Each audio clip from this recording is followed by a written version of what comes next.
Hi everybody, it's Claudia from Create with Claudia. Thanks so much for stopping by. Join me as I take you on a little bit of a tour of what I experienced when I went to my very first AQS Quilt Week in Paducah, Kentucky this last week. Boy, what a great time I had, and I just want to tell you a little bit about it and show you all of the fabric that I bought.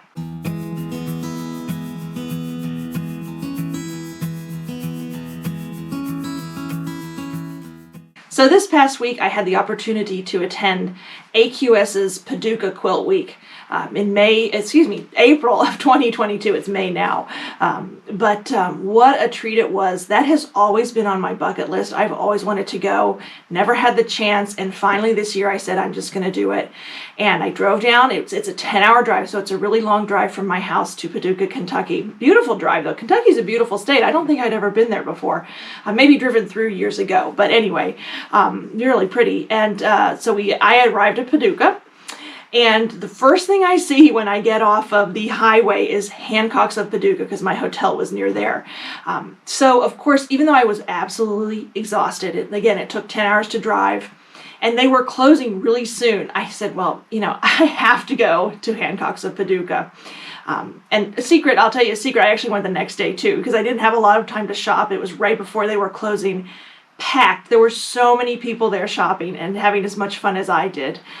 So I'm going to show you the fabric that I bought because, again, I went back the next morning. I also had the opportunity to talk to Victoria, who is their social media director, and she showed me around. So I got a couple little behind-the-scene peeks. Not a lot, but it was really fun.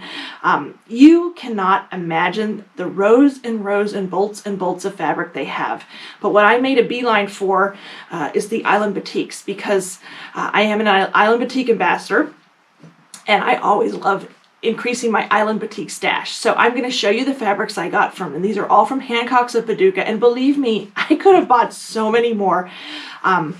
You're so overwhelmed. It's so busy, and you're so excited to be there, and it's overwhelming. So this is what I ended up getting from them. And if I had more time, I would have bought a lot more. So let me show you.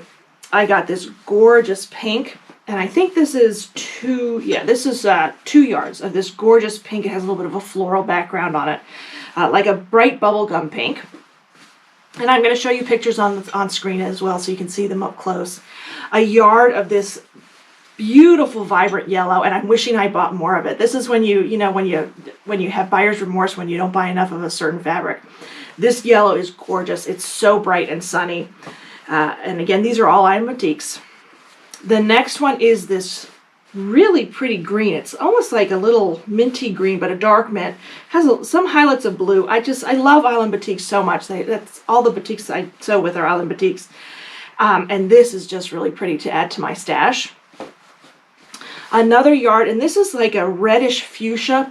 I was in a bright color mood that day. I think I was, like I said, I was so excited and overwhelmed. I saw all these bright colors, and it was like, oh, I gotta have that, I gotta have that. So I bought a yard of that. This, I saw this color, and I think it's called Marmalade. It was on a bolt, and I actually bought the rest of the bolt. I think it was about 4 yards, if I recall. Absolutely gorgeous. In my unboxing video I did a couple months ago, they sent me a cantaloupe color, and I love these sort of pale coral oranges. This Marmalade is so beautiful. And so I had to, there wasn't a whole lot. There were, like I said, 4 yards on the bolt, so that came home with me. And last but not least, again, I was in a pastel, but a bright pastel. Look at these pretty dots. They're on sort of a yellow or cream background, and they're sort of multicolored. There's some teal, some pinks, a little bit of green. Gorgeous background fabric. I just fell in love with this, and again, I think I bought it. It was 6 yards. I bought the bolt of that too. It was finished. I said, you don't want to leave a lot on the bolt. You just got to take the rest of it home. So I splurged and I bought this, and I can't wait to use this. These are all going in my stack that's getting higher and higher of Island Batiks. So this was my haul from Hancock's of Paducah, and I'm also showing you while I'm talking a few more pictures of just the bolts of fabric that they have, and also they had pre-cuts, just mountains and mountains of pre-cuts, and it's a pretty incredible store. So I urge you, if you ever go down there or near there, you ought to stop by.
So Thursday was the day it was all about the show, and it was packed. So what I really wanted to do was, I did a little bit of shopping, but I really wanted to concentrate on seeing the quilts. I wish I had done it reversed, because Friday wasn't quite as crowded as Thursday, but I wanted to, so I hit all the quilts. I looked at all of them. That's the other thing about Quilt Week Paducah. Unbelievable workmanship. The artistry is just beautiful. I took my breath away, and it really, I know I'm gushing about it, but I really had a good time on this trip. It was just really nice for my own well-being, and just to see these gorgeous quilts. It was also, I will say, really nice to get out and be in crowds again. So Thursday was all about the show. A lot of it was mostly just looking at the quilts. They had quilts upstairs and downstairs and in a whole nother building. And somebody told me that actually in years past there were even other places that they had quilts. But Thursday I bought some fabric too, because of course they have vendors everywhere. And I went to a couple stops, well, I went to a lot of stops. I shouldn't say that. I didn't buy it at every stop, which was good, because I wouldn't have been able to pay for the gas to get home. But I did buy some fabric, of course. So one of the places I stopped off was a great little booth. I think it was upstairs, called Threads and You, and she also had yarn. I don't use yarn, so I didn't buy any of that, but I did have to get some fun fabric. I got these gorgeous tomatoes on the vine with a dark gray background. It had a little sort of modern vibe to it. I really liked that. I got a gorgeous sort of Japanese inspired, very pale gray with some, looks like, I don't know what kind of bird, maybe a heron or something, and then a little bit of some branches, looks like a pine branch or something. I saw these lambs with sort of taupe background. I've always wanted to do a taupe, primarily taupe quilt. And this just struck me. Look at that pretty, those pale blue background with the taupe lambs on it. I really fell in love with that. These are all 1 yard cuts, by the way. Then I don't know, I really love that color, that sort of creamy coral color. So I bought that, and it has like, what does it have on it? It has like, cooking things, which I don't do a lot of, like a mixer, rolling pin, hot pads, that sort of thing. I just thought that was fun. And a lot of times I gravitate towards fabric, not so much for the pattern, but for the color, and I really like that color. And then I had to get these taupe kitty cats. Absolutely fell in love with it. It's a gray taupe, so I thought it would go really cute with that fabric. And even that, I thought these three together look really nice together. So that was all from a really nice booth called Threads and You. One thing I'm always on the hunt for are lots of low volume fabrics. I've really gotten into doing a lot of low volume quilts. I really think they set off fabrics, other brightly colored fabrics, or whatever color fabrics. So from Elkhorn Quilt Company, I found this great set. I think it's 11 fat quarters of all kinds of fun low volume prints. Perfect for my stash, and like I said, I'm always looking for them because I use them up, and so I always need more. So that was from Elkhorn Quilts, a really nice booth. They had some really pretty fabric in there too, and some gorgeous patterns. So another booth that I went to on the first day, after being totally overwhelmed by the quilt beauty, was a booth called P. Carter Carpin. It's Serious Whimsy, and they made their own fabrics, so I thought that was kind of interesting. These are all unique, exclusive to them, and they were so beautiful. I actually have a picture of a quilt they made with all of their fabrics. I bought 4 fat quarters, just gorgeous, sort of like an orange, an auburn orange, and some beautiful turquoise, coppers, and then I bought this one fabric that sort of ties it all together. That I was really thinking a little mini quilt with all of those colors. They just tied so nicely together, and I just fell in love. They had such pretty fabrics in their booth. So that was day one. I bought a few things, I tried to curb my spending the whole time, and like I said, I was overwhelmed. You just walk from quilt to booth to booth. I signed up for a couple giveaways. I didn't get any phone calls though, unfortunately. I was hoping I would.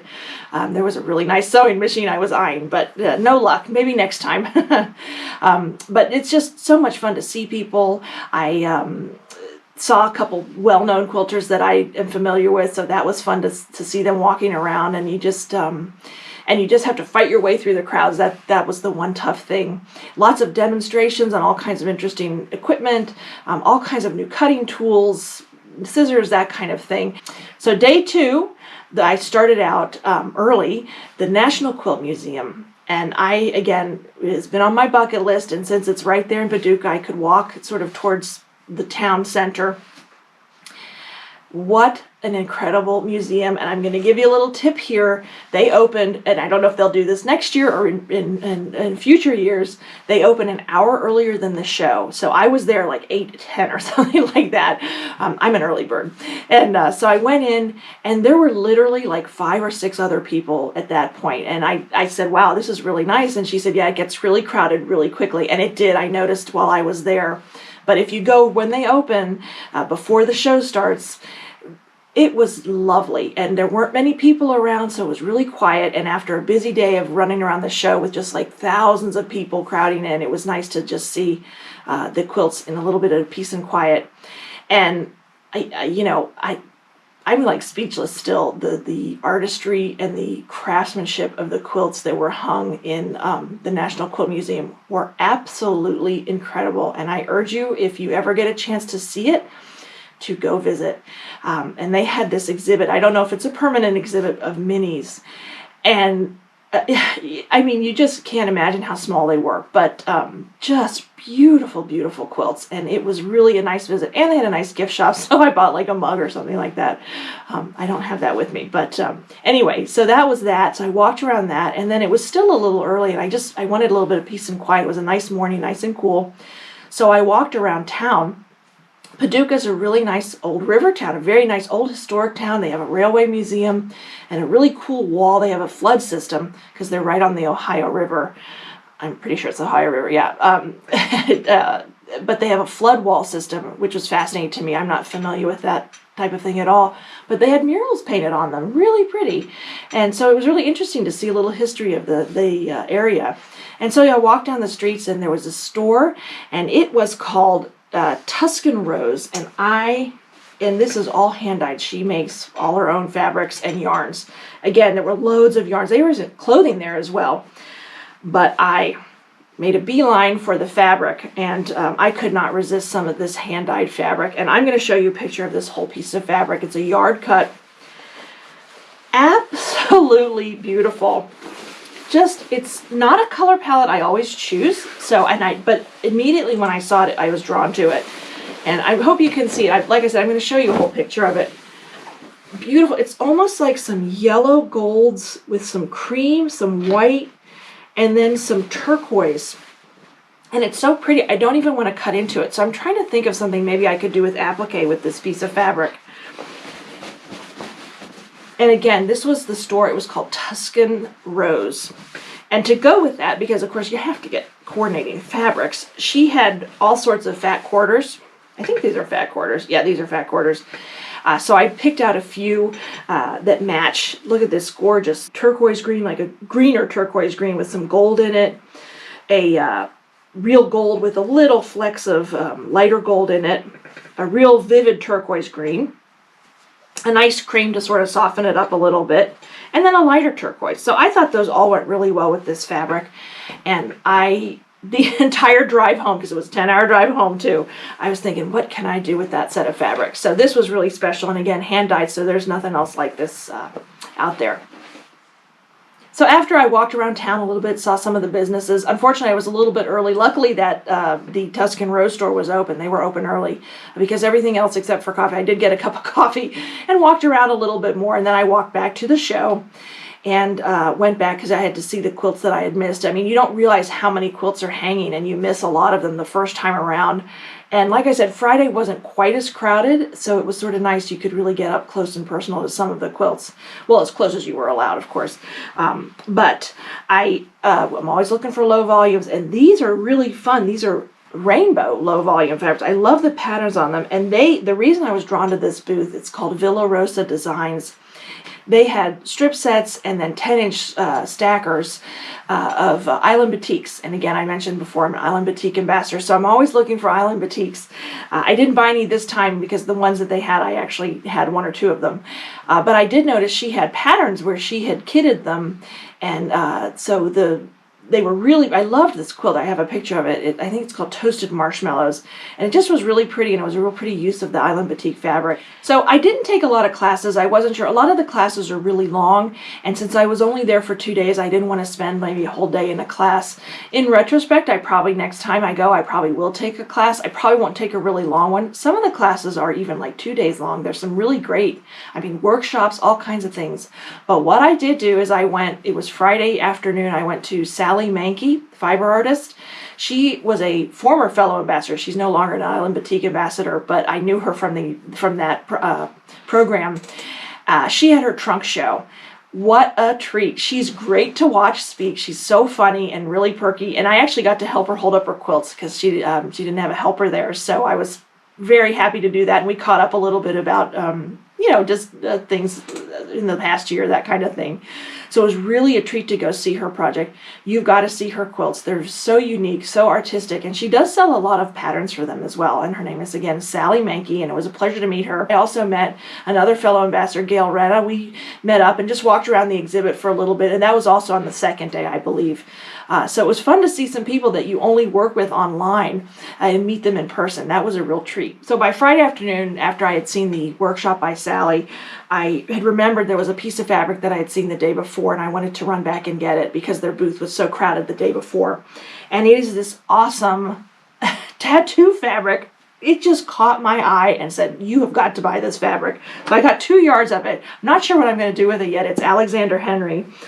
Beautiful tattoo, beautiful drawings and that sort of thing. I fell in love with this fabric. It makes me crack up. It just makes me smile, and that's always fun with fabric. And that was from the Yellow Door Quilt Store. And they were the last, that was the last fabric I did. And at that point, I was exhausted and I'd had such a great time, and I really didn't need any more fabric. Of course, just because you don't need it doesn't mean you don't buy it. But I curtailed myself and I stopped, and that's what I bought. So there you have it. There is my haul from Paducah Quilt Week, AQS Quilt Week in Paducah. What a treat it was. Just so much fun to do. I definitely want to do it again now that I've done it once. I definitely want to try it again. Too bad it's such a long drive for me, but still, it was worth it. And now I'm recuperating. I'm going through all my fabric, and I thought I'd show you what my haul was. I'd love it if you'd hit that subscribe button. I always love new subscribers, and I really appreciate when you do that. Thank you so much. And hit that bell. That way you're reminded every time I get post a new video. Excuse me. I post about every week. I try to do it every week. I'm not 100% successful. Sometimes other things get in the way, but I do try. And I post all kinds of things. I do free tutorials, free patterns. I have a YouTube group called Working Our Scraps Off, which is lots of fun. And I do lots of tips too. So check them all out. I'm also on social media. So I really appreciate you watching today. Thank you so much, and have a great day.